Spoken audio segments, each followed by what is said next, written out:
नमस्कार बंधु मैंने आपण मानक आमर गुडू खुशी एक्सप्रेस को चैनल को हार्दिक स्वागत। आज आम आपण मानक आम बाड़ी रे होइथिबा खंब आलू देखाइबा को आसीचु। एही आलू आम निजे बाड़ी रे चाष करथिलु। आज बो माटी खोली एही सुंदर खंब आलू बाहर करूछंती। माटी भितर एते बड़ बड़ आलू बाहर को देखि आमको बहुत खुशी लागला। गाँव रे जीवन रे निज हाथ रे चाष करियो एवं निज बाड़ी रे फसल आमर करिवा आनंद सतरे अलगा। आजिर यही खंबालू आम घर रोषेई पई व्यवहार हेबो। परे उत्साहित पनीपरिया खाइबा को स्वाद मध्य अलगा थाए।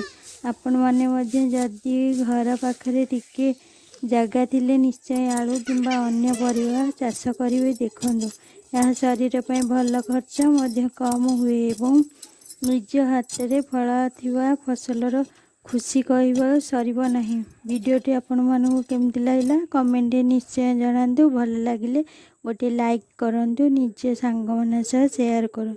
आम गुडू खुशी एक्सप्रेस को चैनल को सब्सक्राइब करिया को भूलिए नहीं। सब्सक्राइब करी बेल आइकन को दबाई दियंतु। आगु मध्य एभली गाँव रे जीवनर चाषबास एवं रोषेई संबंधी वीडियो नहीं आसबू।